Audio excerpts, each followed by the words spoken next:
Hey, hey, what's going on? What's going on? Welcome, welcome.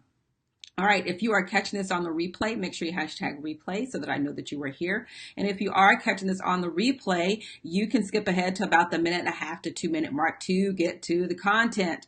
When you jump on, let me know who you are and where you're from so I can shout you out and say hello after the broadcast. And as my live viewers are jumping on, I'm going to be sharing this out to a few of my favorite spots, and I encourage you to do the same. What's up, Maxine? All right, let me get this shared out, and then we'll get down with the get down. All right, here we go. Got to make sure I'm working. Hey, Larvell, what's going on? All right, there we go. We are cooking with gas. Let me get this shared out, and then we'll get busy. Do.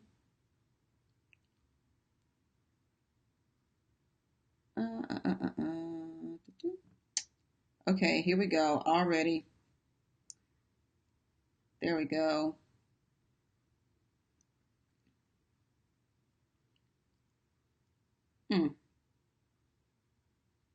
There we go. Okay, I think.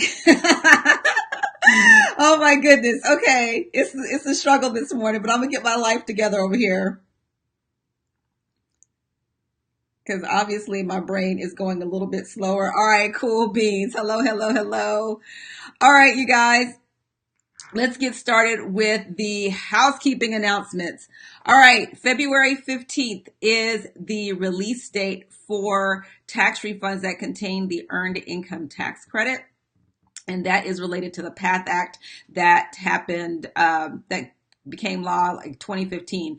Now, I have heard some rumors, though, that there are people who have been receiving those refunds. So if you did, don't tell nobody. But legally, the IRS cannot release refunds that contain the earned income tax credit until after February 15th. So they really should not be showing up in bank accounts until like the 21st or something like that. Okay. February 28th is the deadline for filing 2017 taxes for residents that live in areas that were impacted by Hurricane Michael. So if you had a valid extension filed for your 2017 taxes and you live in the area impacted by Hurricane Michael, you've got until February 28th to file those taxes. March 15th is the deadline, the filing deadline for S Corps and partnerships. So you either need to file or file an extension by March 15th. The failure to file penalty for S Corps is $195 per month, and for partnerships is $200 per month. All right, and then the deadline, tax day, y'all, is April 15th. You must file your taxes or file an extension by April 15th. And if you have a tax liability, that due date is April 15th. So your extension is for filing paperwork. It's not for paying any tax due. Okay. So if you have to file an extension and you know you have a tax liability, you want to send something to the IRS to reduce that tax liability because your penalties are based on the amount that you owe.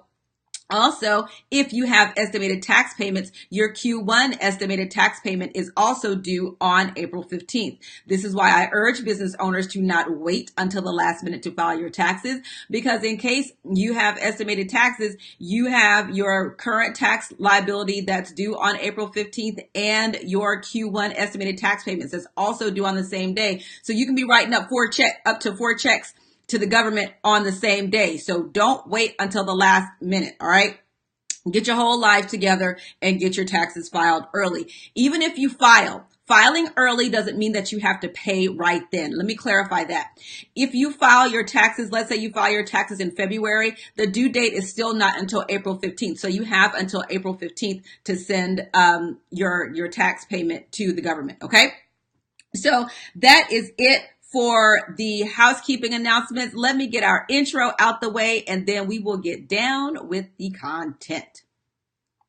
Welcome to Home Biz Tax Talk. My name is Lysandra Everett. I am the Home Biz Tax Lady, where I help home business owners win the tax game. Home Biz Tax Talk airs Monday through Friday, 9 o'clock-ish. And when you tune into my show, you're going to hear about topics that are important to the home business community. And today I want to talk about IRS letters, okay? Now, just to give you an idea of the cycle for the IRS. The IRS processes refunds first. Okay, they get all of those out the way, and then they deal with tax liabilities. So in the process of things, people start getting letters from the IRS generally May, June, July-ish. Okay. That's when IRS letters start coming. And also, as they're going through the audit process of previous returns, you can get letters really anytime, right? So, for instance, I have some clients who have gotten IRS letters relating to taxes that were filed in 2016 for underreporting income. Okay, so it takes a while for the IRS to get to those tax returns when they're going through the audit process and the automated underreporting process. Okay. But generally, letters from the IRS start coming like May, June-ish during the summer, okay? And so I really want to talk about what to do when you get letters from the IRS. Number one is don't panic. A lot of times we open our mailbox and we see a letter from the IRS. I'm a tax professional. I get letters from the IRS, and every time I open my mailbox and see a letter from the IRS, I stop immediately, right? The heart rate kind of goes up like, okay, what do they want with me? Okay. But the first thing is not to panic. Number two is open the letter, right? This might seem like, okay, common sense, but it is not. People have tried that. If I didn't open the letter, then I didn't receive it defense. The IRS does not get down like that, okay? If you get a letter from the IRS, open the letter. Also, if someone else gets your mail, so we have the issues of, kids that have moved away from home for the first time, their mail is still going back to mama's house. You have people who might be in the military, and their mail is still going back home, right? So, so for people who may get your mail, or if you get your mail, those letters need to be opened, okay? Definitely need to, one, don't panic. Two, open the letter. Number three is read the letter, okay? And sometimes a lot of people get these letters, they open a letter and just immediately just put it aside, like it's going to go away. It is not going to go away. And sometimes what they're asking for can be very simple, but because you panic and I don't want to deal with it, you kind of act like it doesn't exist.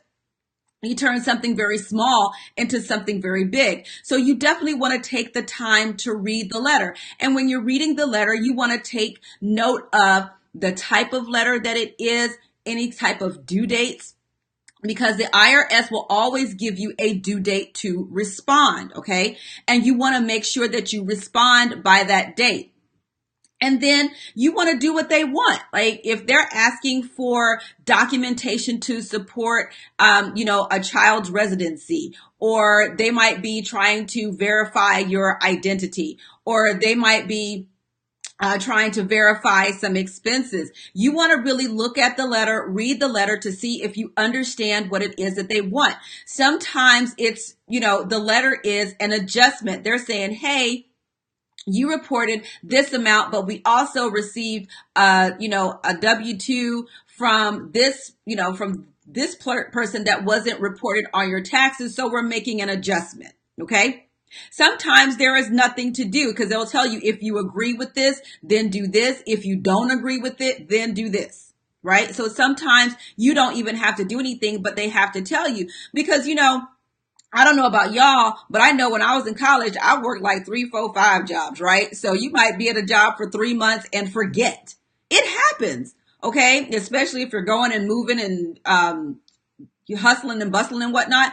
It happens. So sometimes the letter can be something so simple as, hey, we're making an adjustment to your taxes. You reported this. We got this. If you agree, cool. If you don't, then you need to do something else, okay? And it tells you what to do. So that's why it's important to read the letter and understand what the letter is telling you. Okay. And then lastly, if you have gotten this letter and you're going, holy smokes, I don't understand what this letter is saying.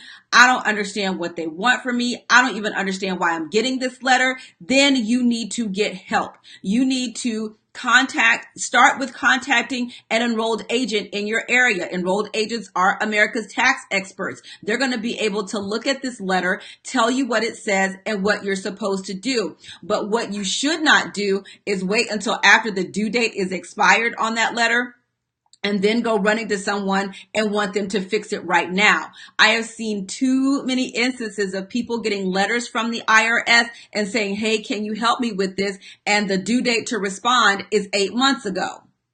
When you don't respond to the IRS by certain due dates, then you force them to enforce the law.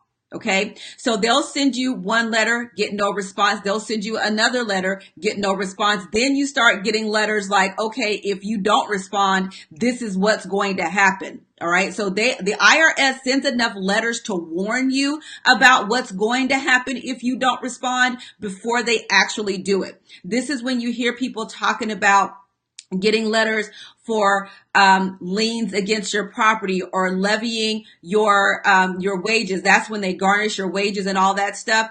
You know, the IRS sends plenty of letters before they even get to that point. And if you don't respond, then that's when you force them to enforce the law.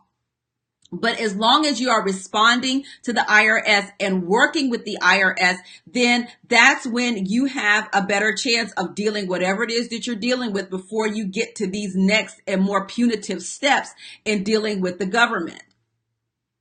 So so IRS letters, people get them for various reasons. Just because you're getting a letter from the IRS, it doesn't necessarily mean that something is wrong, but you don't know unless you open the letter, read and understand, and also respond by the due dates. And they give you phone numbers, they give you addresses, they give you everything that you're supposed to do. But if you don't read the letters, you don't know. But at the very least, if you get a letter from the IRS and you're like, I don't want to deal with this at all, contact your local enrolled agent or someone like me. That's what I am. I'm an enrolled agent to help you deal with these matters. That is why we are here. We are America's tax experts and we can help you deal with that. And really, if you catch these things early, a lot of times it's really not as bad as it could be unless you've done something fraudulent. Even still, you are definitely going to need help. So get the letter, open it, read it, understand what it's supposed to do, get some help, and always, always, always respond by the due date. You can contact the IRS to say, hey, I have this letter. I'm working on it. I've hired someone to help me. And a lot of times they will like, hey, if you haven't gotten, this completed by X time, make sure to call us back. But they'll give you time to work on whatever it is. They're not trying to put you in jail. Okay, that's the first thing that people think is the IRS is trying to put me in jail. The IRS is not trying to put you in jail. They're trying to collect their taxes. That's their job. Okay, so that's it, you guys. So thank you so much for tuning in to Home Biz Tax Talk. Again, we air Monday through Friday, 9 o'clock-ish, and you can come right here. Can you see that right here? To get your questions answered about your home business taxes. All right, have a great day, and I'll see y'all next time. Bye.